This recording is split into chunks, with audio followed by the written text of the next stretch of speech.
আসসালামু আলাইকুম ওয়া রাহমাতুল্লাহ। বিডি মেজারমেন্টের আপনার প্রশ্ন আমাদের উত্তরে একটি নতুন পর্বে আপনাদেরকে স্বাগতম। আজকে আমার সামনে প্রথম যে প্রশ্নটা আছে, প্রশ্নটা করেছেন মোহাম্মদ জিয়াউর রহমান সাহেব। জানতে চেয়েছেন, স্যার 855 শতক সমান কত শতাক? এখানে শতকের সাথে শতাংশের যে সম্পর্ক, এক নম্বরে আমাদেরকে সেটা চিন্তা করতে হবে। তাহলে এই 855 শতকে কত শতাক, এটা আমরা বের করতে পারবো। তার আগে একটা কথা মনে রাখিয়েন, শতকের এই হিসাবটা ধরে কিন্তু আঞ্চলিকতা ভেদে বিভিন্ন জায়গায় বিভিন্ন রকম। এগুলি আপনি কাগজে কলমে বা খাতা কলমে উল্লেখযোগ্য পাবেন না। শতক বিভিন্নভাবে এরকম আমরা ছোটবেলা শুনতাম যে দেখা গেছে যে বলছে 100 টাক জমির একটা পরিমাণ, যে 100 টাক জ্বালা কিনছি আমি, 100 ধানের যেই চারাগুলো একতার কথা বলতো। তো আমরা একটু যখন হয়তো 3, 4, 5 এর পড়ালেখা করি, ওই সময় চিন্তা করি আবার 100 টাক 1600 টাকা 100, তো 100 টাক মানে কতটুকু, এইটুকু। আসলে ওইটা না, জমির একটা পরিমাণ ছিল শতাক, যেটা হলো দেখা গেছে যে 1 শতাকটা, যেটা হলো 1 শতাক সমান 0.1031 শতাংশ। এই কথার অর্থ হইল, আপনি ব্রেনের মধ্যে এটা নেন যে 1 শতাক মানে 1 শতাংশের 10 ভাগের 1 ভাগ। যেহেতু 10 31 বলছে, এর থেকে সামান্য মানে 10 ভাগের 1 ভাগ থেকে সামান্য একটু বেশি, এই কথা বুঝেন। তাহলে 855 শতাকে কত শতাংশ হবে, এটার জন্য আপনি কি করবেন, 855কে 0.1031 দ্বারা গুণ করেন, আপনি দেখবেন 88.15 শতাংশ। আশা করি বিষয়টা বুঝতে পারছেন। কোনো অংশে না বুঝলে আবারও আমাদেরকে জিজ্ঞাসা করলে আমরা জবাব দেওয়ার চেষ্টা করবো ইনশাল্লাহ। পরবর্তী প্রশ্নটা যিনি করেছেন, ওনার নাম হলো মোহাম্মদ হারুনুর রশিদ সাহেব। জানতে চেয়েছেন, মোট 60% সম্পত্তিকে আনা গন্ডা কড়া ক্রান্তিতে রূপান্তর কিভাবে করা হয়? যেমন 60কে 16 দিয়ে ভাগ। 60% জমিকে আপনি আনাগন্ডা কড়াকান্তিতে রূপান্তরিত করতে চান। তো এই আনাগন্ডা কড়াকান্তির কতগুলো সূত্র আছে। যেমন যদি আপনি 60% প্রথমত আনা বাইর করবেন, তাইলে যেহেতু 16 আনায় এক পরিপূর্ণ অংশ, 60টা যদি আমার 16 আনা হিসাবে হয়, তাহলে 60টা আপনি 16 দ্বারা ভাগ করেন, এক এক আনায় হইবে আপনার 3.75 শতাংশ। আচ্ছা, 60% যদি আপনি গন্ডা বানাইতে চান, সেক্ষেত্রে আপনি 60কে 320 দ্বারা ভাগ করেন, তাহলে আপনার 18.75 শতাংশ, অর্থাৎ এক এক গন্ডায় এই অবস্থা হইতেছে। 60%তে যদি আপনি কড়া বানাইতে চান, সেই ক্ষেত্রে যেহেতু 1280 কড়া 116 আনা, এই জন্য 1280 দ্বারা ভাগ করতে হবে। তখন আপনি দেখিয়েন 0.0468 এই পরিমাণ শতাংশ হয়। আর 60% যদি আপনি ক্রান্তি বানাতে চান, যেহেতু আনাগন্ডা কড়া ক্রান্তিতে রূপান্তর চাইতেছেন, তখন এই 60কে আপনি 3840 দ্বারা ভাগ করতে হবে। যেহেতু 3840 ক্রান্তিতে 116 আনা এরকম বলা হয়, তখন আপনার আসতেছে 0.0156 শতাংশ, অর্থাৎ এক এক ক্রান্তিতে তখন এই পরিমাণ শতাংশ। আশা করি বিষয়টা বুঝতে পারছেন। পরবর্তী প্রশ্নটা যিনি করেছেন, ওনার নাম হইল শিফন আহমেদ সাহেব। জানতে চেয়েছেন, বৃত্তাকার জমি কিভাবে মাপবো? বৃত্তাকার জমি মাপার জন্য একটা সূত্র আছে, সেটি সূত্রটা হলো পাই আর স্কয়ার। পাই আর স্কয়ার, এখানে পাইয়ের একটা নির্দিষ্ট মান আছে, সেটি হলো 3.1416। এরপরে দেখা গেছে যে আর আরটা, যেটাকে বলা হয় রেডিয়াস বা ব্যাসার্ধ, অর্থাৎ কেন্দ্র থেকে পরিধি পর্যন্ত যে দূরত্ব, এইটা। তো পাই আর স্কয়ারের সূত্র দিয়ে পাইয়ের তো নির্দিষ্ট মান পাইবেন, আর এর মানটা সবসময় চেঞ্জ হবে যতটুকু আপনি পান কেন্দ্র থেকে পরিধি পর্যন্ত। এরপরে দেখা গেছে যে আপনি এই অনুযায়ী করলে আমাদের লেকচার শিটের 17 নাম্বার পেজে আমরা বৃত্তের উপরে একটা অঙ্ক রাখছি, আপনি এটা একটু দেখার চেষ্টা করবেন। হ্যাঁ, এই শিটটা আপনার কাছে না থাকলে আপনি স্ক্রিনশট রেখে এটা দেখতে পারেন, ভিডিওটাকে থামাইয়ে একটু দেখতে পারেন। তাহলে আপনি এই বিষয়টা বুঝতে পারছেন। তাছাড়া শুধুমাত্র বৃত্ত পরিমাপ করবেন কিভাবে, এটার উপরও আমাদের একাধিক ভিডিও আছে, এগুলি একটু দেখার চেষ্টা করবেন। আশা করি আপনি বৃত্তের পরিমাপটা আপনি অ্যাকুরেট ভাবে বের করতে পারবেন। পরবর্তী প্রশ্নটা যিনি করেছেন, ওনার নাম হলো মারুফ সাহেব। জানতে চেয়েছেন, আপনার চোখে যদি পড়ে আমার মেসেজটা, একটা জমি 120 ফুটের বেশি লম্বা, ওই জমি আরো কতটুকু আসবে? 1 শতাংশ আর কতটুকু আসবে, মানে দৈর্ঘ্য প্রস্থের কথা আপনি এভাবে বলছেন, অর্থাৎ লম্বাতে আছে 120 ফুট, আবার আপনি 120 ফুট পারফেক্ট ভাবে বলেন নাই, বলছেন 120 ফুটেরও বেশি। এখন বেশি যে আসলে কত বেশি, সেটা যদি আমি না জানি, তাহলে আপনাকে এই জিনিসটা জবাব দেওয়া কঠিন হয়ে যাবে।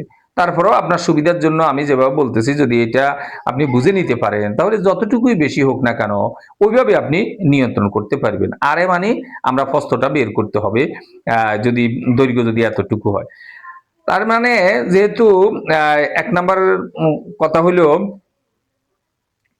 1 আপনার 400, যেহেতু 1 শতাংশ জমি, এই জন্য 1 শতাংশ সমান হলো 435.60 বর্গফুট। তো 435.60 কে আমরা প্রথমত 120 দ্বারাই ভাগ করলাম, মানে 1 পাশ দিয়ে ভাগ করিয়েছি। তাহলে অপর দিকটা হলো আমার 3.63 ফুট, তার মানে 3 ফুট 8 ইঞ্চি। তার মানে 1 শতাংশ জমি একদিকে যদি 120 ফুট হয়, তাহলে অপর দিকে হবে 3 ফুট 8 ইঞ্চি। এটা আপনি বুঝছেন। এখন যেহেতু আপনি বেশি বলছেন, আমি আপনাকে বেশির বিষয়টা দেখাইলাম। 120 ফিট না, ওইদিকে 125 ফিট। তো ঠিক আছে, একদিকে যদি 125 ফিট হয়, তাহলে 435.60 কে এখন আপনি 125 দ্বারা ভাগ করবেন। ভাগ করলে অপর দিকটা হইতেছে আমার 3.48, মানে এবারে 3 ফুট 6 ইঞ্চি। এইভাবে আপনি 120 ফুটের বেশি যেটা বলছেন সেটা যতটুকু হোক না কেন, যত বেশি সেটা দিয়ে আপনি 435.60 কে ভাগ করবেন, তাহলে আপনি অপর দিকে কত ফুট এটা প্রথমত পেয়ে যাবেন। দশমিকের পরে যে ফুটটা থাকবো ওই ফুটটাকে আপনি ইঞ্চিতে নিবেন 12 দ্বারা গুণ করে, তাহলে আপনি ফুট এবং ইঞ্চি অপর দিকটা পেয়ে যাবেন। আশা করি বিষয়টা বুঝতে পারছেন। কোনো অংশে না বুঝলে আবারও আমাদেরকে জিজ্ঞাসা করলে আমরা ইনশাল্লাহ জবাব দেওয়ার চেষ্টা করব। পরবর্তী প্রশ্নটা যিনি করেছেন, আজকের সর্বশেষ প্রশ্ন, উনার নাম হলো সৈয়দ আবুল কালাম। জানতে চেয়েছেন, যেহেতু বর্তমানে এত স্তরের প্রয়োজন পড়ে না, তাই নিম্ন স্তর আলোচনা করা মানে সময় নষ্ট করা। আসলে আপনি যেটা জানতে চেয়েছেন সেটা হলো, আমরা আমাদের ফারাইজের অঙ্কের মধ্যে হিজরা এবং জারদ সন্তান কিভাবে সম্পত্তির অংশ পাবে এই বিষয়টার উপরে আমরা একটা ভিডিও করছি, আর ওই ভিডিওটা দেখেই আপনি এই মন্তব্যটা করছেন। যেহেতু এত স্তরের দরকার পড়ে না, এই জন্য আপনি চাইতেছেন এইসব জিনিসগুলো আলোচনা না করাই ভালো। এখন আসলে ভাই কার কখন কোনটা দরকার হবে ওইটা কিন্তু আমরা আসলে এইভাবে নিয়ন্ত্রণ করতে পারি না। অনেক সময় হাজারে না, লাখে না, কোটিতেও যদি একটা হয় আর মানুষ যদি সমাধানটা না পায়, সেই ক্ষেত্রে কিন্তু সে একটা মুসিবতে হইতে হয়। ইসলাম যেটা করে, এটা দেখা গেছে যে ইসলাম কোনো কিছুর এরকম শেষ স্তর পর্যন্ত দোআঁশা ঘোলাটে, অর্থাৎ প্রশ্নের জবাববিহীন এই অবস্থা কিন্তু কোনো কিছুতে রাখে নাই। অর্থাৎ একটা সমাধানে পৌঁছেই গেছে, সমাধানে একটা দেখা গেছে যে সিদ্ধান্ত একটা দিয়েই দিছে। আমরা অনেক সময় ক্লাসে এই বিষয়টা পড়াইতে যাইয়া অনেক সময় কেউ যদি শেষ স্তরের এইসব বিষয়গুলো নিয়ে আলোচনা করে, যে দেখা গেছে যে আসলে স্যার এই পর্যন্ত তো লাগে না, তারপরও দেখা গেছে যে 7-8 স্তর পর্যন্ত সম্পত্তিটা কিভাবে কিভাবে ভাগ হবে এই জিনিসগুলো আছে। যদিও 1-2 স্তরের মধ্যেই সম্পদটা মেইনলি শেষ হয়ে যায়, তারপরও দেখা গেছে যে 7-8 স্তর পর্যন্ত ধাপে ধাপে ধাপে ধাপে এই বিষয়গুলো আছে।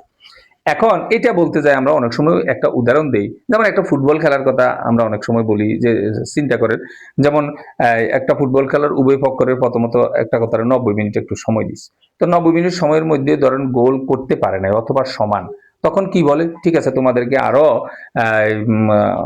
20-30 মিনিট একটা কথা বাড়াই দেওয়া হলো, এর মধ্যেও তারা গোল করতে পারে না অথবা সমান, তখন কি বলে, তাহলে এবার পেনাল্টি শুট আউট, দেখা গেছে যে 5টা সরাসরি তোমাদের গোলে মারবে, 5টা বিপক্ষে মারবে, বলে না এটার মধ্যেও সমান হয়েছে। তাহলে এবার যেটা করতে হবে সেটা হইলো, এই পক্ষের গোলরক্ষক অপর পক্ষের গোলরক্ষককে সরাসরি শট নিবে, হ্যাঁ, দেখা গেছে যে রেজাল্টটা হওয়ার আগ পর্যন্ত।